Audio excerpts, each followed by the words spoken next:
shots were fired. And then the man was shot in the back, the woman shot in the leg. They're both hospitalized. So we don't even know if they were the intended targets necessarily, but this kicked off a police search, police chase. And so police spotted the gunman involved in the shooting running away from the station. Ultimately, they caught up with him. And this morning, they report that that guy is under arrest. As far as the shooting of a 15-year-old, a 10th grader, blocks from school that we've talked a lot about, Philadelphia police releasing new surveillance photos of those four suspects accused of shooting and killing an honor student who was on his way to school Tuesday morning. So police say that robbery was the motive for that deadly shooting. And they're also releasing these latest surveillance photos of these four s- suspects in this shooting. So this happened, we've told you, West Hunting Park Ave, North 16th Street, Nicetown neighborhood. And police have been speaking out, holding news conferences, identifying 15-year-old Devin Whedon, where he was rushed to the hospital and he tragically later died. His parents have been speaking out. It's just heart wrenching. But they were the kids on Tuesday mid morning. Everybody was released from the high school and the middle school. This was a beloved honor student, well known, as well as an athlete on the football team. So they are supposed to be back today. They had a day of healing and grieving yesterday. Grief counselors have been available. So we continue to look at this with so many school children in the Philadelphia, not necessarily in school, but school children becoming the targets of gunfire in the city of Philadelphia. So we'll continue. Maybe it's about 30, depending on which numbers you look at, 38, 39 shooting victims so far have been children. Philadelphia Police Commissioner Danielle Outlaw recovering at home from non life threatening injuries.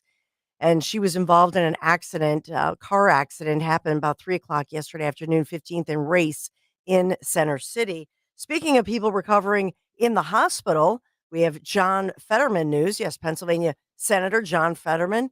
Finally, we're given a date that he's expected to return to work to Congress the week of, we're not being given a date necessarily, but the week of April 17th. Ah. And that's because they do have recess. They have spring break. Oh. Yeah, I heard Fetterman when he was in school, he didn't like recess. Well, wait, so when's their spring break? Well, I think it starts because we're Palm Sunday and Passover are so upcoming. Yeah, so it's that week. Yeah. So because of the so-called spring break, he'll be back with all of them after spring break. I'm coming back, but before I do, I want to watch a little baseball. I want to watch the Masters, and then I'll get back to my job. Yeah, third week of April. And when was he admitted? February 15th. It's over 2 months. Yep. What did Dr. Mark Siegel say? We played that earlier this week, right? Mm-hmm. He said the usual time for this was 7 to 10 days. 7 to 10 days. He took 8+ weeks. Just saying. So there's that. There's so much going on. Obviously, the Pope is in the hospital. We have a lot of hospital. The Pope is reported in the hospital recovering. So we have that going on from the Vatican. And then on a national level, Black Hawk Down, these two Army choppers crashing during a tragic training mission, Trigg County, Kentucky. We are expecting a news update at some point this morning. Multiple fatalities and injuries reported in that one with the Army chopper down. But here in Philadelphia, it's exciting for us with the Phillies season opener, not the home opener, season opener, 4:05 tonight against the Texas Rangers. Obviously, the home opener, which doesn't happen until April 6th next week, is against the Reds, April 6th. The Sixers, 116 to 108. We beat the Mavs. It's a good thing. Flyers tonight. I had one more sports stat, but I can't find it. So neither can I, Dawn. I'm bad at sports, very bad. Some would say I was too. No, that's not true. This is Thursday morning edition, Kayal and Company News Live. I'm Dawn Stensland. All right, Dawn, I missed thank my you. out cue. Sorry, so I had to add one you're more thing. Fine. Just Sorry. ad lib. It's what I do for 4 straight hours. All right, it's Dawn with the news. Thank you very much, Dawn. 855-839-1210. Yeah, Phillies opener today. I think 4:05 against Texas. I haven't been this excited for a Phillies opener probably since the 2011 season, which was the last year of that dynasty with all the guys that won the world championship. No Rhys Hoskins, right? And No Hoskins. Bryce Harper. Yeah. They'll be fine. It's a long season. It's one of 162. I know it's way too long. Once opening day goes by, I'm like, all right, I'm good until Memorial Day. And I don't need 162 games. But that's a different story for a different station. All right, let's get it going here. 6:13 on this Thursday morning, and it's time for a Thursday Big Take.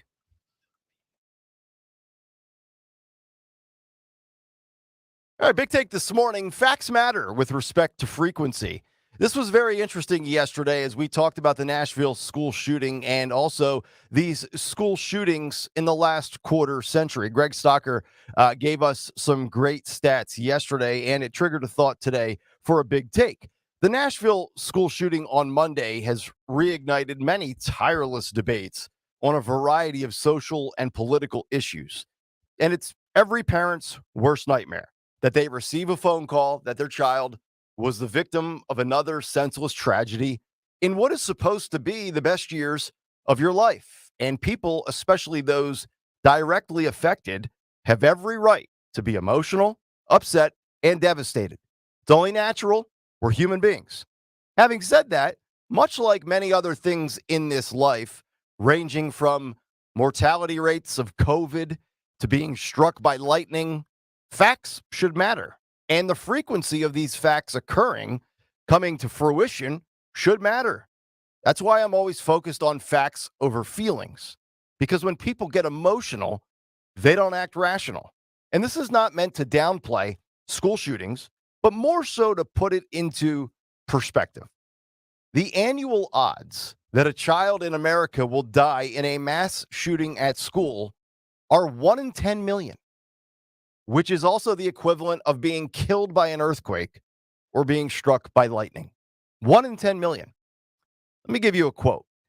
There is not an epidemic of mass shootings, says James Allen Fox, a criminologist at Northeastern University who has been tracking these events for decades and helps keep the Associated Press and the USA Today's killing database.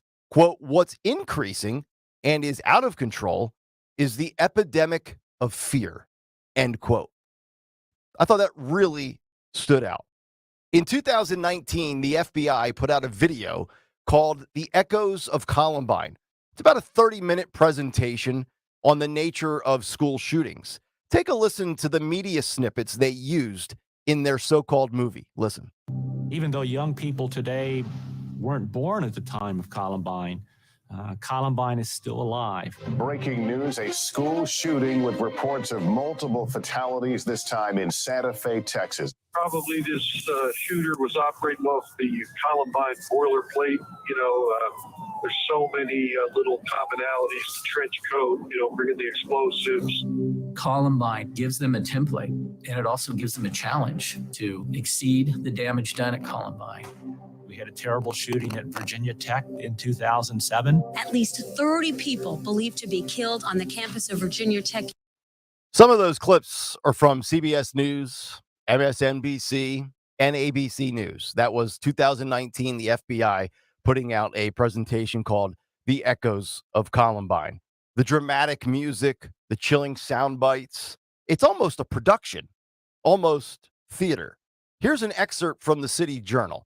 Politicians and journalists cannot resist exploiting the deaths of school children, but the ghoulish wall-to-wall coverage serves no purpose except to terrify adults and kids. Contrary to what you've heard from Biden and the media, school massacres like the one in Uvalde are exceptionally rare events. They actually occurred more often in the 1990s than recently. But back then, there wasn't an army of satellite trucks competing around the clock to chronicle the horror. And this is one of the reasons why I personally wish the media didn't even cover these tragedies.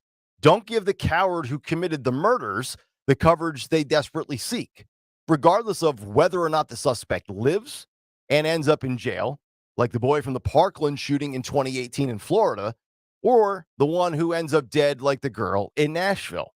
Whether it's self-inflicted mortality or if the police ends the threat. Because the names and the faces that deserve to be branded to our brains are not the perpetrators. They're the victims, the children, the teachers, the parents, who lost on that day.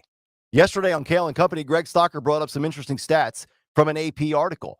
The headline read, "Mass shootings kill 175 from Columbine to Nashville." Now, no question, 175 is 175 too many. But in the context of a quarter century, it's actually wildly rare.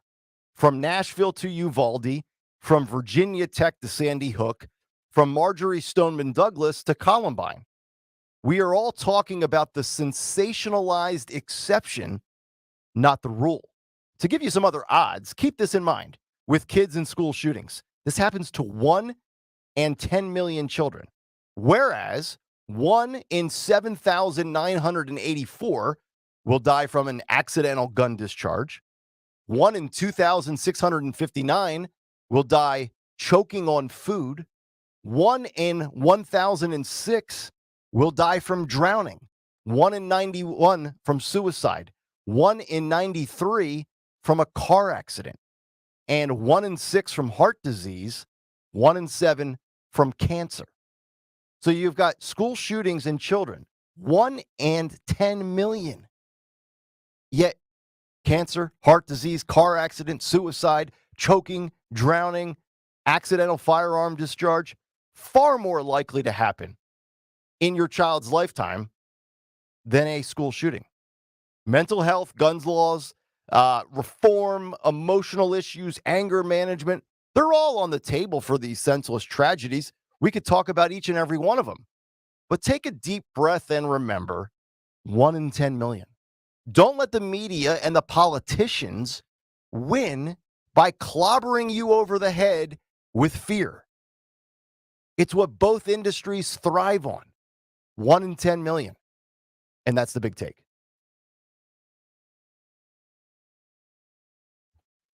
All right, big take on this Thursday morning. If you guys want to jump in on the conversation, you can certainly do so. 855-839-1210 is the phone number. We'll come back. There's entirely more information from that Nashville school shooting. We'll get to the fallout day 3 as we continue live here on this Thursday morning. Nick Kayal, Greg Stocker, Dawn Stensland. It is Kayal and Company here on Talk Radio 1210 WPHT, the Odyssey app, and on YouTube.